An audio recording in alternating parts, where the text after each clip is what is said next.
Welcome back to Autism Live. We are joined right now by a very special guest. Stuart Duncan is joining us. And this is not his first time on the show, but unbelievably, it has been 4 years since we last had him on the show, which some people from some very adamant viewers had reminded me. I didn't realize it had been that long.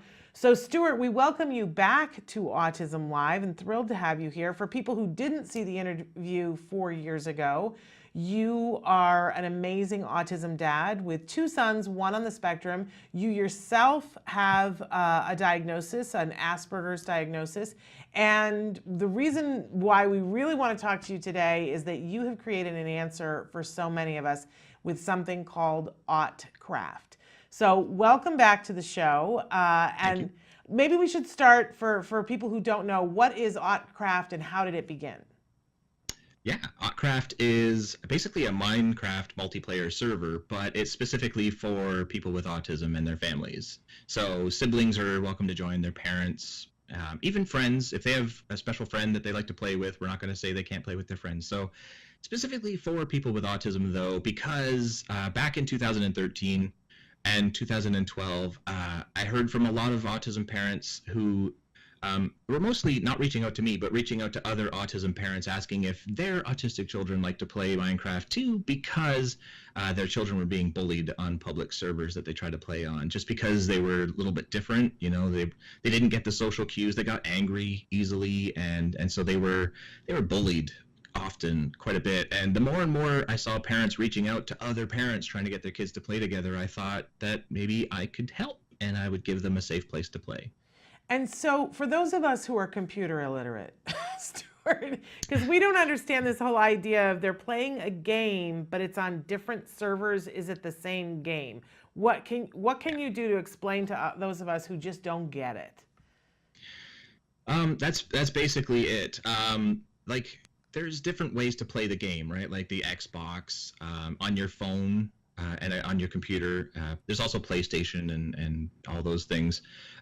In some devices like the Xbox and the Wii U and those things, you can directly connect to a friend of yours and suddenly you're playing the same game together. You're both playing Minecraft and you're both in the same world, occupying the same space and working together. But with the computer version, which is the most popular version, there is no way to do that. You can't directly connect to one other person and suddenly be playing on the screen to get, like, you can't see the other person on your screen in front of you just by connecting to them. You need a place that you can connect to, which is basically a server off somewhere. My server is in Vancouver, Canada. And it's hosted by a hosting facility. And so when different people around the world, which is now my server has like 160 different worlds that kids are coming from, they all connect to one central place where when they all sign on, they can all see little blocky Minecraft avatars of each other, and they can talk to each other and interact and play together there. And what's, for anybody who has a child who's played Minecraft, you know what I'm talking about, that there is this sense of a loss of control, that your kid is in this world. It's almost as if you drop them off in the Mall of America by themselves and you have no idea what they're going to find or what they're going to interact with. And what I love about AutCraft is that you've kind of put a bubble over it and said, you know, we're going to adhere to some very specific rules, and you kind of keep eyes on, and you have other people who keep eyes on to help, not only, you know, to help make sure that the interaction is proper, but to help spur better interaction, correct? Yeah, absolutely. We have what we call console, which is a web interface to the server. So they're seeing 3D graphical representations of each other and what they build and stuff. But the admins on the server, which is myself and 9 other people, we have a web console that we can have on our phone and on our computer. So even if we're in the kitchen making dinner or we're out with our kids or something, something's coming up or whatever, we can still have our eyes on the server and see the text scrolling by. So we can see what they're saying to each other, even in private. We can see the commands they're running. We can see what people are doing, so that we can make sure that there are no fighting, there are no trolls, you know, bad people getting in. We could just make sure that everything is running as smoothly as possible. But also we have junior helpers, which are the kids themselves, which are now, actually, we just changed that to helpers, so that includes all ages. But also kids as young as 6 or 7 years old that can help, and they can monitor the server. And then we also have senior helpers, which are adults, and then the admins, as I mentioned. So we have all these different ways to keep an eye and make sure that no bad people get in, and that there's no fighting. We do, to be fair, these are kids that are as young as 6 years old. So sometimes they'll get into an argument or even a fight or whatever, and we'll be monitoring it 24/7, and we'll take them aside and talk to them in private. Other kids don't see it, so that they don't feel embarrassed or anything. But at the same time, sometimes we actually just let them, so long as they're not insulting each other and name calling and stuff, we'll actually let them solve their own disputes, and they learn from it. And their parents are very grateful for that sort of thing. And you've had quite an outpouring of people who love this idea and have loved using your server. Tell us some of the success stories that have come from this, Stuart, because I know that there are many. Yeah, some unbelievable, crazy success stories. We've been, I started it in June 2013. It was December 2014 when BuzzFeed contacted me and did an article about how we're saving lives. Kids sign on suicidal and talk to us all the time, and parents are, telling everybody and writing testimonials how kids are making friends for the first time ever and things like that. And then from there, we were on television and the BBC and the Today Show. And that continued until last year in May. We were in PC Gamer and Mashable and Good Morning America and all over the place, and that went crazy. And also I was approached by TED Talks, specifically in Toronto at York University, to give a talk about my server and how I created the community and how I keep it safe and how the kids progress and do well. And that TED Talk has now been featured as of a weekend ago, Friday, on the TED Talks website, TED.com, on the front page. And that has just about 500,000 views now in just over a week. So yeah, it's been pretty surreal having people all over the world wanting to talk to me and hear about what I'm doing and be a part of it. And it's more than I ever imagined when I started a little tiny Minecraft server just to help out some parents and their kids. And this has not been easy for you. We should say that. I mean, this is something that was purely born from passion. But I've kind of watched over the last couple of years. There've been some times that you've been doing this out of the goodness of your heart, and it takes a lot of time. And there've been some times that I'm sure have had to evaluate and go, wow, is this worth it? What's your secret for getting through those difficult times, and what spurred you on to get through them?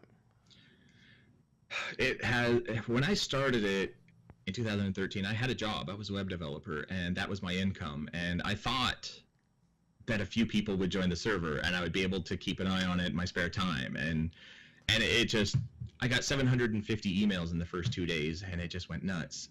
So I did the best I could. But as I said, suicidal kids were signing on because their parents were being mean or denial or even abusive. They were being bullied at school. They didn't fit in. It was a lot. And these kids would need me at all hours of the day because it became a worldwide thing. And it just got too much to do a job and AutCraft at the same time. So in October 2015, I started a Patreon page where I can accept donations from people on a monthly basis instead of just one-time thing. And I basically told people on the server that I just can't do both anymore. I really want AutCraft to do well, and I want to be there for those kids, but I refuse to charge for it. It has to be a free service because parents have to pay for the game. They have to have a computer. It's enough of a burden already, and a lot of these parents don't have money. So I would rather just the people who have money can donate, not force people who don't. But I can't do my job at the same time. I was letting down my boss and my clients and things because it was, 14 hours of AutCraft and 8 or 9 hours of web development. And at the same time, my wife left me. And so I ended up with this big court battle just to keep my kids. And that cost me a lot of money. So suddenly my job was gone, and I was just making a little bit of money from Patreon because most people didn't have any money and they didn't have a lot to give, but they did. They gave me enough to be able to pay my rent and pay my bills mostly. But then with the court costs on top of it, in November 2016, yeah, November 2016, I actually had to claim bankruptcy because everything was too overwhelming. But I stuck with it. I had an ex-wife who was telling me to quit playing video games and go out and get a real job and support the kids and everything. And then I had a judge telling me the same thing. She actually awarded child support to my ex, who was making more money than me. Wow. And wanted the kids, and so I had to pay child support because she said that I'd have the potential to make more money if I stopped doing AutCraft, and I refused. And I just kept on doing it. So now here I am a year and a half after that happened, and my Patreon page is actually paying the bills. And I'm actually, I don't have extra money by any means, because a single father making, whatever, I think my Patreon's at $2,500 a month is not a lot. But the people supported me, and now I'm actually making an actual job of it, and I'm in TED Talks and stuff. So, I just believe that these kids need this place, and so I'm going to stick with it. Well, no matter what. It's an amazing story, and the parents need it too. I think a lot of times parents aren't aware of how much they need it when your child is playing on a video game. And we have a lot of experts who come on the show, and they have a lot of different opinions about video games. My personal opinion is that it is an entree point. I was just watching a video with Dr. Temple Grandin, and she was talking about the fact that she met her friends through areas of like interest. And I think that what games you allow your child to play makes a big difference. Like if you just say, go play whatever you want to play as long as you want to play, that could very easily be a bad thing and teach bad habits and not develop your child's skills. But if you have your child using a video game to learn social skills, then you're cooking with gas. But for a parent, especially if we're working, and then, there's the homework time, and then you want to give them a break and you don't want to be sitting over their shoulder constantly. How do you know that your child is utilizing the social aspect correctly? You don't, unless you're doing AutCraft. And how do you know that your child isn't getting the things that children will see, some of these video games have things that pop up that have women that are scantily dressed. They have people that are suggesting things, asking for your kids' phone numbers, and they do it very, very stealthily. Now, you can't have eyes on that all the time. You can't and allow your child to do what they want to do. When your child is in AutCraft, Stuart and other people have their eyes on it, and that is worth being a patron.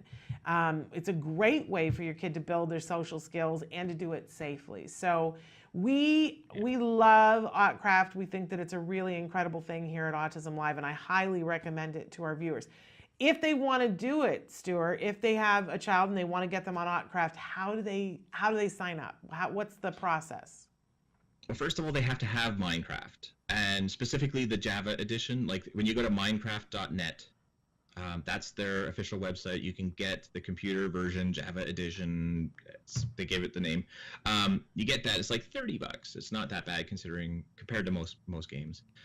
So once you have that and you have your unique username, you can go to my website, autcraft.com, and fill in the whitelist application, which is basically we need that username you just gave us and an email address to contact you, and a little bit of information like how old and if you can speak English. And if you're the parent signing up, then there's your parent contact info too, because if anything happens, good or bad, I often email parents even just to say that your child did something amazing.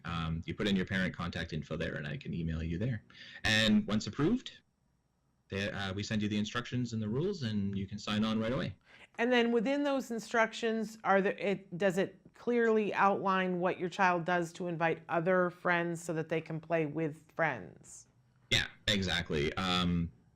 It tells, it informs the children and the adults what you do if something bad happens on the server, what you do if you want your family to join, if you want friends to join but they don't have autism, they're welcome, but you have to mention who your friend is on the server so that we know, stuff like that. And of course, how to load up your game and put in our server details in order to connect. It's all in there. Okay, and again, no cost to do that, but we really want to encourage people, if it's meaningful to you, that you make it meaningful for Stuart so that he can stay and continue to do this. Is it very clear on the website how they get to the patronage page? Yeah. I have at the top of the page in the menu where it has the whitelist and the rules and other things like that. There's also a donation option where you can donate one time, or you can go to the Patreon page and do a monthly pledge.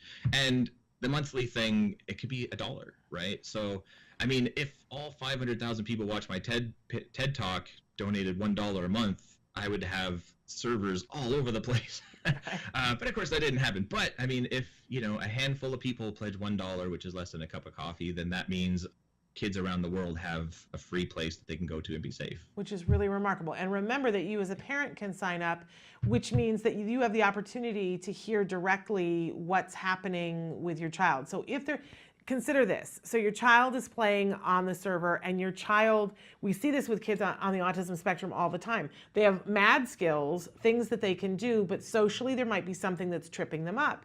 So your child is on the site and loving the site, but they keep doing something that makes people not want to play with them.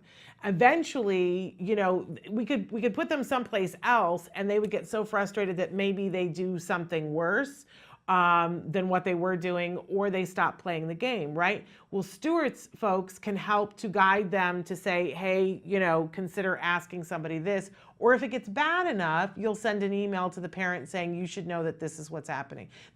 I know my son has, when he was younger, just got booted off a site where they banned him, and I still don't know what he did.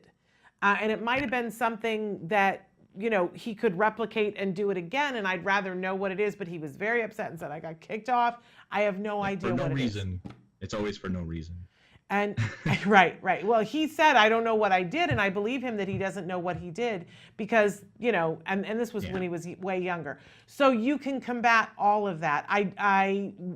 Whenever a parent says to me, I'm concerned about how into video games my child is, or they say, I'm concerned because I don't know that it's safe, both cases, I say send them to AutCraft because you're going to maximize your time doing something that's valuable. And it is valuable. It is a currency in today's world, knowing how to communicate in these games. We can't, I believe that these kids are going to go to college, and it's going to end up being important because they're all into it. I heard from one kid at Christmas. He hadn't been on the server for a while. He came back at Christmas when all the other kids were on, and he told me that he was starting high school when he joined the server over 4 years ago, and now he's finishing high school, which is mind-blowing to me. But also, he got himself a job at Lego in Europe. He's in Europe. He got himself a job at Lego, which is his dream job. And he specifically signed on at Christmas just to thank me and to thank AutCraft, because he said without AutCraft, back then he had no friends and he felt like he didn't fit in. And it gave him the courage to not only make friends, but to take risks and try for things. And he tried for his dream job and got it. And he just wanted to come back and tell me. So that was pretty amazing to me. That is very amazing. So let's play what if for just a second. If you were to get everybody who watched the TED Talk to give $1, you were saying you would have servers all over the place. Would you branch into other games, Stuart? What would be the dream scenario? It's tricky because other games don't offer the flexibility and the support that Minecraft does, that I can offer the safety and security. Like, I would love to be able to do the same thing with Roblox, which is another big game. Yes. Similar but different, but they don't have any way for me to do that. I can't mute people or, protect people's buildings or protections, but you know what I mean? Like, there's just, on Minecraft, I can literally create my own plugins, which I have done. Yeah.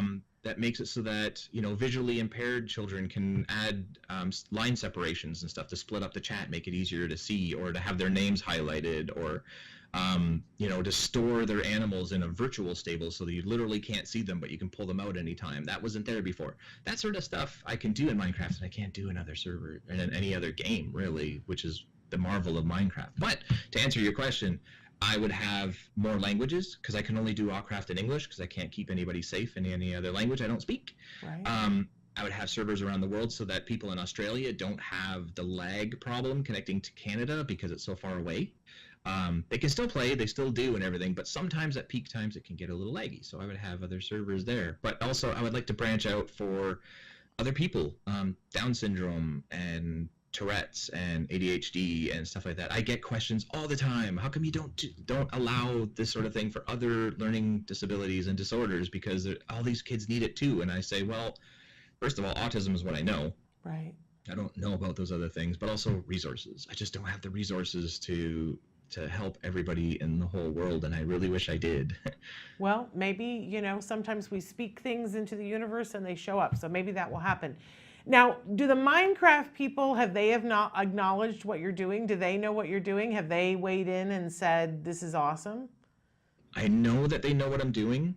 When the TED Talk went live, like it was the actual featured big image on TED.com, I tweeted to some of the people that make Minecraft, and one of them retweeted it, and it got a lot of tweets.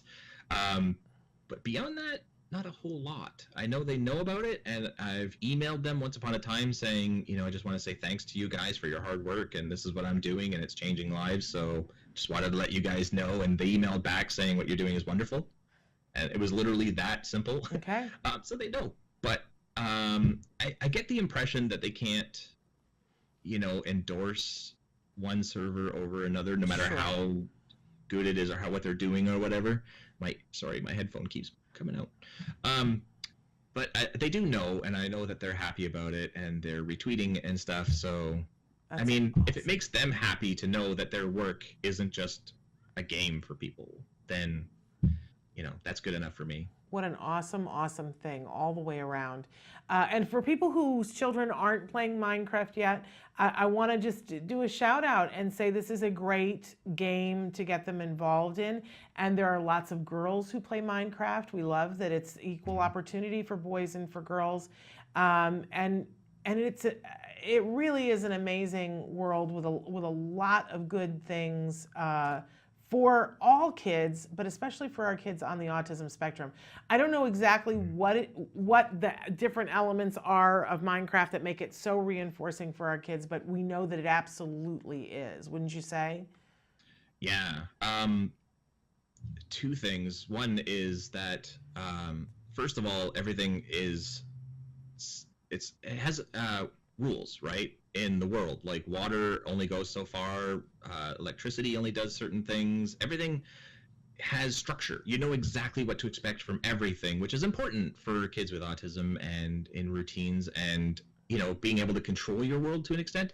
But at the same time, it's a big old open world, big old sandbox to play in, so you can do literally anything. So tons of freedom, very structured. You don't get that usually in life with anything. But also in Minecraft, which is my other point, is there are no boys and girls. There are no skin colors. There's just funny looking skins that you can pick and choose and change. Nobody cares what bathroom you use. Nobody cares, you know what I mean? Like, there are no world borders. There are no rich and poor. It's just everybody is all equals in this world. You all start out with the same stuff, and you can all go do the same things. So nobody really judges anybody else. You don't know if the person that you're playing with is 6 years old or 60. You know, you don't know where they come from or what's going on in their lives. You just know that they are a nice person and they're helping you and you're having fun together. And to me, that is the best thing ever. Yeah, it's a powerful thing. You can't do that anywhere else. It's a powerful, powerful thing. Well, tell us again, how do they get to your site? What is your site again? AutCraft.com, AutCraft.com. We've got it there on the screen. Stuart, you're an amazing dad, and thank you for persevering and for believing in what you're doing, because we all know what it's worth and how powerful it is. I'm sorry that others have not always seen that, but thank you for persevering. What a great, great service you are to the autism community. Thank you.